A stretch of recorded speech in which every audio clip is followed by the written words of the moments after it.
Hey guys, what's up?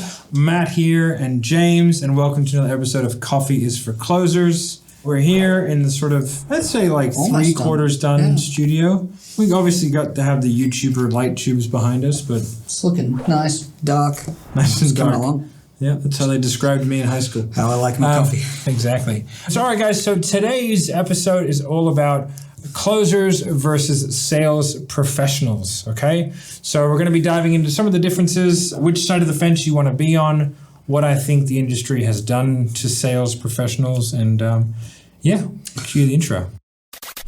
If you listen to this podcast, you will make your first $1 million within 3 years. I'm going to repeat that. You will make $1 million within 3 years of the first episode you listen to. We don't want pikers. We're not here to save the manatees. We're here to make podcasts. You really want this. You listen and review.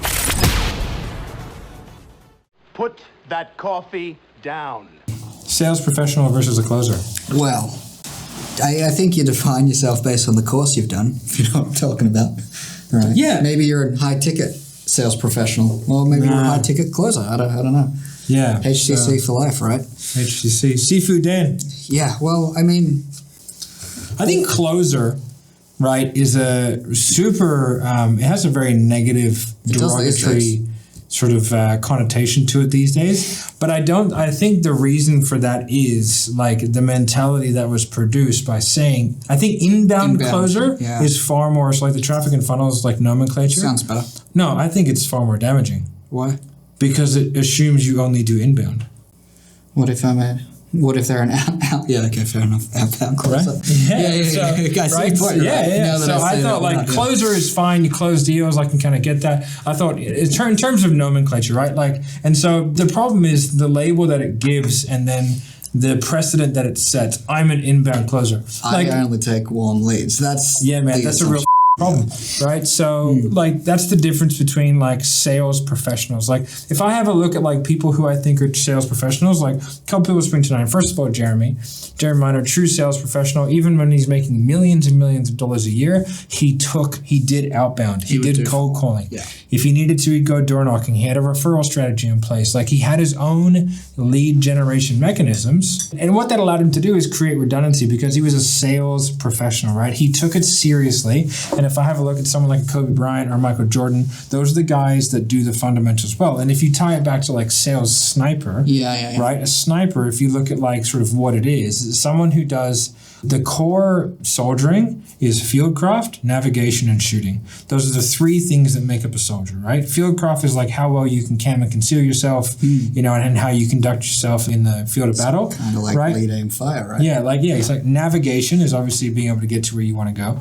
And then you've got shooting, which is pretty self-explanatory, right? So a sniper is just an expert in the three main things that it is to be an actual soldier, right? Just an excellent fundamentals. That's really what it is. Yeah. And so if you have a look at someone like Kobe Bryant, it's excellent fundamentals. Michael Jordan, excellent fundamentals, all that kind of stuff. So I think like the whole inbound closer, high ticket closer, all these things about dudes who just handle warm leads, I think like the culture that permeates is super damaging. Mediocrity, right? Yeah, and it goes away from sales professional and moves towards like little baby bird. It's lazy. That is lazy. Yeah.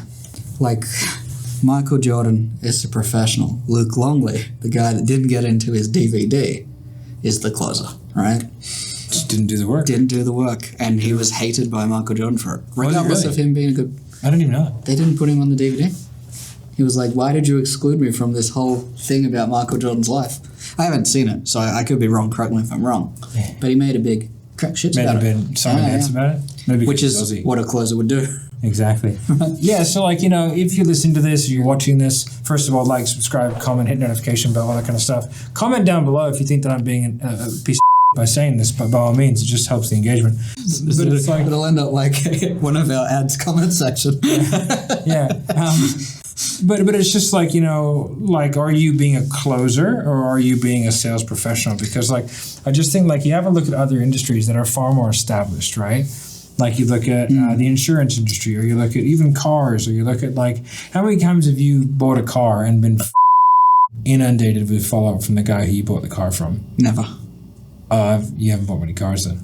I purposely did not go back to the dealership. Was he a young guy? No. No? Just an old piece Just at middle-aged, 35, seems relevantly successful. 35 middle-aged. I'm 37. Yeah, well, it's middle-aged, right? Jeez. Didn't follow me up, so I purposely went to a different dealership to buy the car. Yeah, right. Well, there you go. You want to be followed up. But, like, if you have a look at a lot of the older industries, like, although the way they sell, I think, is outdated, and I think the way that, like, say the coaching and consulting, a lot of the new school, remote closer, all that kind of stuff, the methodologies they use I think are much better than these old school ones, but those old school guys are more of a sales professional because they have lead generation. They have, like, they go out there and they do the things required to ultimately be successful, even if they are doing it as a numbers game strategy. Totally. It's kind of like art, right? If you look at, back 10,000 years, we had cave paintings because there was no techniques developed, right? But back then, that would have been seen as the best art. Then you move into Renaissance period. It's like, that portrait doesn't look great, but you can see that we're getting progressively better and better. And now these days, people you can go to primary school and you can sketch a perfect picture of someone else because techniques have been taught over time.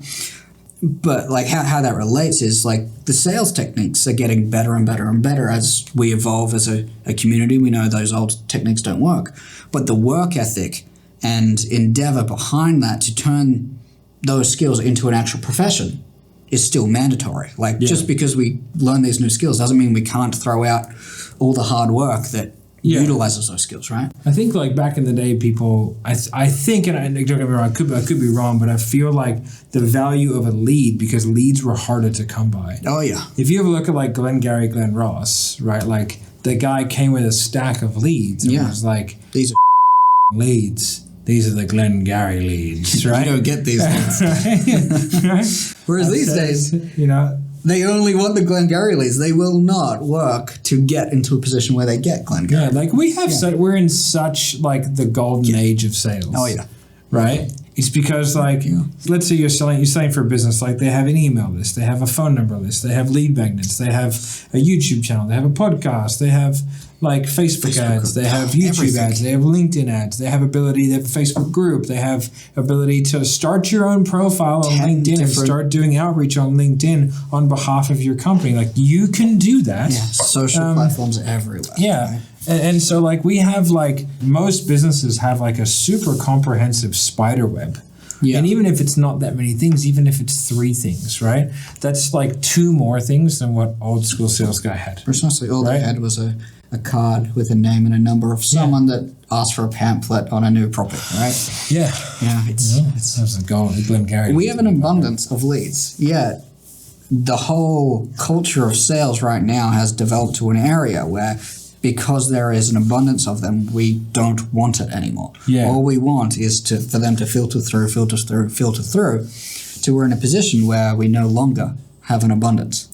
It's crazy, right? Yeah, and I think like work. Yeah, I think because I used to pay for my own leads. Yeah. Like, when we were running the gyms and stuff, like we had to pay for the leads. So like our perception of like how important that lead was different because like you can imagine if you're a sales guy watching this, like comment down below, like paid leads, if you've paid for your own leads, or if you think that you would probably perceive the value of that lead differently and you probably would follow up and you would go the extra mile because you've actually paid for it. And so I think like that's one of the big differences. There's like a lack of redundancy. The value that people put on a lead. Yeah, big time. And I think, a closer versus a sales professional is like, I don't want to be considered a closer. I know this podcast is called Coffee is for Closers, right? This is a bit of fun, right? Good point. Like, I just totally like when she has shit mouth and closes, it's the name. Yeah, well, it's fun, but it's sort of the whole point is like mouth, that whole era of selling. If anything, it's a bigger joke. Yeah, exactly, right? And so, like, that difference is like, how, that sales professional, they look at things as their problem and they put plans in place to make sure that they're always in the best position possible in case any one lead generation mechanism goes down. And so, like, when I was commission-only closing, like, I was so aware that like I was leveraged against like this dude's ability to get leads or that dude's ability to get leads. So like I just constantly had a shitload of irons in the fire and just developed like a structure where I had a lot of redundancy, and I was like, okay, and that is what I would consider being a sales professional. It's like, what are you doing to separate your risk and liability from the business? Well, it's risk management. You know, it's the same as investing. If you're just a guy who buys a Bitcoin, you're not an investor. You've got no strategy to hedge against your losses and predict future income. Yeah. You're just a guy who likes investing in the same way that you're just a closer if you take warm leads and have no control over the process for you to turn that into a profession, which is recurring income, right? Without that, it's a hobby. Yeah, That's all it is. Yeah. And so like sit down if you're watching this, like ask yourself and just be like, am I actually utilizing everything that I need to utilize in order to make myself the most successful salesperson possible? Or am I falling into the trap of being an inbound closer or being a high ticket closer or being a warm lead specialist? It's like, I hate to break it to you, mate, warm leads are not very hard to sell. So if you only sell warm leads, like you're just not that good at selling. And if you sell at 20%, then... And if you sell it, offers made. But I can totally see why that was put in place in that whole closer, inbound closer, high ticket closer, because it's brilliant marketing. It really is. Yeah, it makes it seem really easy. And like the real reality of this is like the average Not easy. sort of commission on the sales guy in the coaching and consulting industry especially makes about $3,000 a month. That's about the average, right? And we talk to hundreds and hundreds and hundreds of guys a month, especially because we own Seventh Level as well, which is a sales training organization. So we train salespeople for a living, right? Yeah. And we see it. The average salesperson, $3,000, maybe $4,000 a month on average. Yeah. And they're being sold something where they think that they can come in and do a 6, 8, 12-week training course and then they can make quick rich, all this money. Whereas like that's not the case. Like let's say you were a brand new sales guy and you signed up to NEPQ 3.0, right? Which is like you're not going to get to a position where you can earn $20,000, $30,000, $40,000 a month in 12 weeks. Yeah. But you're going to be given a really good foundation, but we don't sell it as that. No. And here's the thing too, like that is so easy to sell, that get quick rich. Yeah. Right? And you just think about it. If you're learning from guys that are only selling the easiest thing to sell, probably not that good at what they do. Sales training, I think, is somewhat difficult to sell, but BizOp is somewhat easy to sell. It's so easy. It's just why we don't do it. Yeah. It's a false We've had a lot of conversations about like being very careful. One of the previous marketing companies wanted us to do a very similar offer to what Traffic and Funnels was doing. Nope. And I just said like, I can't really do it because I can't with like, for us anyway, and again, I can't really speak for their training because I haven't gone through it, but I don't think that we can accurately say to someone that they'll be able to replace your 9-to-5 income in 8 to 12 weeks. No, like maybe in their training they can, right? It's fine. They're excellent. Yeah, but like I don't believe it's going to be the norm. So like I'd prefer not to say it. So I was like, can we do a similar marketing funnel without saying that? And they were like, no. Doesn't work.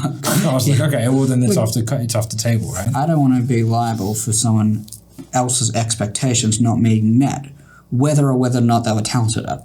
Yeah, right? Because exactly. they can be extremely talented and still not get that because we don't know that this job is going to be available. Yeah, that's exactly right. And like, what if you are new and the marketing goes... Anyway, there's so many variables that play into account being successful long term. But yeah, like I just think that, if 40 years of closes, right? Yeah, if you're treating it like a job and you're not just kind of showing up to leads. Like that's why in September... like the end of last month, I challenged everyone that we manage and everyone within Sales Sniper. And I would challenge you, if you're watching this right now, I would challenge you to do this exercise, which is where I want you to double your sales in September. Right? I want everyone to double their sales. Now, without asking for more leads. Yeah. Will they all double their sales? No. But if they get 15% more, that's a huge result for everybody, right? And so how we did that, I was like, you're not going to ask for more leads. You're not going to be given more leads. It's not the way it's going to happen. What you have to do, and I would highly encourage everyone to do this because I did this exercise constantly, was if you have a look at like, okay, I want to make $30,000 in a month. Yeah. I get $1,000 a sale. I need to make 30 sales. Mm-hmm. And you go, okay, I'm making $18,000 a month. All right. And it's like, okay, cool. So I have a gap of 12. Now, like in order to get 30 sales, how many sales calls do I need to show up? Let's say it's 60, right? So close at 50%. Okay. To get 60 sales calls to actually show up, how many do I need to book? Let's say it's 70. Yeah. To get 70 sales calls to book, how many, say, triages do I need to do successfully? Do I need to complete in order to get that? And then in order to get those to be successful completions, how many do I need to have booked? Then from there, and you go, okay, if the number here is 200, right? Then it's like, okay, the business can provide me. Yeah. The business, well, if you think about it, that's like, say, 50 triages a week, right? They're only 15 minutes. That's it's not that big of a deal. 7 hours? Yeah, it's not a big a deal. And then if you have a look at 60 sales calls over a month, that's only 15 hours a week, right? So those numbers are all fairly achievable. You, on an average full-time work week, that leaves you 12 hours. Exactly, right? So that's a pretty realistic workload. Sorry, a week. And so what you do is go, okay, the business can provide me with 135 of those 200 required. I need 65 more. Sweet, I need 65 triages. Okay, so I need 65 triages, so I need to book 2.5 a day. Yep. And you just go, okay, how do I book 2.5 triages a day? That's all you got to do. And then you just break it down to that one number and you go, well, if they have a Facebook group, I guarantee you could book 2 to 3 a day in probably an hour. Right? So you're like, okay, cool. Like, good news, because you have 2 hours left a day in your full-time work schedule. Exactly, right? So, like, that's how you do it. And then you're like, okay, am I asking for referrals? Am I farming a Facebook group? Have I done follow-up on my no sales and no shows? Have I done any ascension work, right, to ascend the clients that I sold into a lower ticket thing into a higher ticket thing? Like, what have I done for follow-up? Have I, you know, exactly, referral. Like, can I call all of the current clients and can I set up a 14-day structure where I hold them accountable to achieve a goal and then upsell them or get a referral or both, right? So like there are so many things that you can be doing, and all you have to do is sit down and think of it as a problem. And it's that thought process that right there to be like, what can I do to make more, to stop this from becoming a hobby, to take that income into my own hands because I'm only supplied with X. That whole thought process is what separates a professional from a closer, a sales professional. Absolutely. Yeah. Yeah, and we do that on a regular basis. We'll sit back and go, okay. We do it with clients. We do it with like how do we drip every last drop of money without fleecing people, but be like, what can we do to increase the amount of money here or here or here or here? Like with some of our clients, we've recently taken on equity. Yeah. Right? So now we have a profit share, we have equity. Now we're supplying a lot of strategy and all kinds of stuff for that, and the businesses are growing because of it. But it's like, okay, now what we've done is we've now added a profit center, vertically integrated into some of our clients. We've extended the lifeline, the LVT of that client massively, and we've done it through a very strategic move. And so it's the same thing that you would do in business or in closing or in whatever it is. Like when we were in the gyms, we would go, hey, let's run an internal challenge. Let's charge $47 for it. They get access to X and Y and Z. We bring a friend, we bring a partner, we do all this stuff, and we make more money, and then we upsell off the back end. And you do the same thing like in any business. Like one problem could be a lead generation. Another could be acquisition or sales itself. The other one could be retention. You would apply the same process for any three of those. Like if you, you can even go to whoever you work for. They might have a spike in cash collection, right? You know, so many more people with failed payments, which they're never going to be able to recoup. You could get on the phone with them, try and capture some of those payments, and take a percentage of take cash 10% collected. of all the cash you collect. Yeah, say, hey, I'll do this for you. Are you open to it? I got extra hours. Even even if you go through and go like, hey, what's the debtors list? Yeah, give it to me. I'll call them. Like, give me the debtors list and give me 15% of all the money that I recover. Yeah. Be like, all right, cool. Everyone comes to us, I'd be like, okay. Yeah, I'd be like, okay, cool. I mean, we don't have any debtors, but, most businesses do. We just... I mean, if one of our clients... I'm sure we do if we chased up closing code, but I couldn't be... Yeah, not one time. But, hey, anyone on the team want to earn some extra cash, feel free. Yeah, go chase up closing code payments. But so, again, there's always ways to look at it. Like, when we wanted to build this office... and I would say up till now, this office has probably cost $350,000, I would say. I'd say 90% of that's on cameras. Yeah. The camera that you're watching this on right now. Yeah. A couple of microphones. But I would say $350,000. Don't even get used. It's not even plugged in. It just looks good. It's all good ones. Yeah, those are great. This is what Joe uses. I actually did a gear review, so look out for that. It'll be coming out probably the same week as this podcast. Yeah. But we've found ways where we do master classes, and we'll do things to pay for large projects because we don't want to be able to pull out a profit. We want to just do something to generate the revenue that we require, and that's always been something that I've always done. Like whether it was like a big push when I was a PT, and I'd be like, man, what can I do? I'd be like, me and my wife would be like, hey, let's run a challenge with $100 buy-in. I want to go on a holiday. Yeah, wow. And we'd make an extra $20,000, and it'd be like, sweet. And the guys loved it because they paid $100, and we gave them all this extra stuff and some group sessions and a Facebook group and accountability and diets and all this kind of stuff, and they really enjoyed it. And at the end of it, we have a prize for the winner.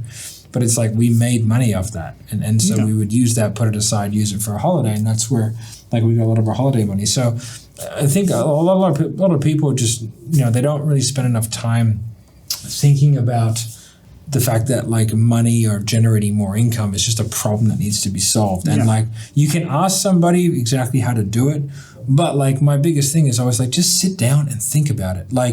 Look at all the opportunities that you have in front of you and just think of creative ways to utilize them, because that's how I've done it. That's how you've done it. That's how Marco does it. That's Marco's entire job these days. It's just sitting down, looking at accounts and figuring out how to monetize. Find some more money here, and here. Yeah. And then, and so it's a muscle that you get good at, and then when you can do that, then you can create strategies that you can employ once a month, once a quarter, once every 6 months, once a year to generate a specific amount of revenue, Absolutely. And then that just becomes part of your system. It becomes part of how you operate. Every month I do this, every quarter I do this. Yeah. A professional seeks out ways to improve. A closer gets complacent. Exactly. If you're a business owner and you want a fantastic way to create more cash, right? Everyone wants this. Give us equity. I put this in a lot of the business that we work with. For everyone who pays in full, have a special day. This is a lot for coaching and consulting and all that kind of stuff. Have a special day for everyone who's paid in full. That day is every quarter. Right at the end of every quarter, with the 2 weeks leading up, you call every single client and you collect all the rest of the cash to give them access to that day. Yeah. Right? We collect so much money doing that because you just call up and go, hey, there's a special training. We have a guest here, this, and this. It's going to be rad. You only have $8,000 remaining in your account. If you pay that off, you'll get access to the training. Yeah. Oh, yeah, sweet. Sounds good. We get to come to this retreat on a boat. Yeah. Sweet. What you're going to buy. Yeah. # buying a boat. Yeah. Sales. SAILS. Anyway, look out YouTube. Wicked come. We should film the podcast on the boat. Hey mate, I'll be doing everything on the boat. I'll be filming some shit on the boat. I'll do that right now. I'm going to borrow this camera. I'll bring my own SD card. That's got too much detail. You don't want to film that on this. But yeah, guys. So to be honest, I don't really think we need to go too much deeper. This could be a nice, quick podcast, 20, 25 minutes. I actually like them better. Sure. Yeah, I'm sure you do. I try and convince many people of that. No, it's better when it's small and skinny. It's good. Funny story. On the weekend, my missus bought some ice creams and they were Cornetto minis. Oh, yeah? Right? I was like, if I'm going to have a treat, I only want a small one. And I pulled it out. She was like, oh, it's a mini. I'm like, oh, this is mini? Okay. I'm like, that sucks. Yikes. Those of you who don't know, they're about that big. Yeah, pretty much. All right, guys, thank you so much for watching. Make sure I want you to comment down below if you think you're a closer or a sales professional. If you do think that you're just a closer and you want to be a sales professional, make sure you go to our Facebook page, the Closing Code Facebook group, and you can join the Closing Code. It's $25 for the first week, $50 Aussie dollar dues every week after that. Cancel any time. Has a whole bunch of portal, 6 training sessions a week. If you want to go over to Sales Revolution as well, and you want to go really deep into your sales coaching, then you can go into the Sales Revolution group, and you can start to learn about some of the NDPQ stuff and Jeremy Minor and some of the stuff we do together. But those are the 2 places where you can get the most amount of value and content from us, and also my YouTube, which is Matthew Ryder. So make sure you check those things out, subscribe.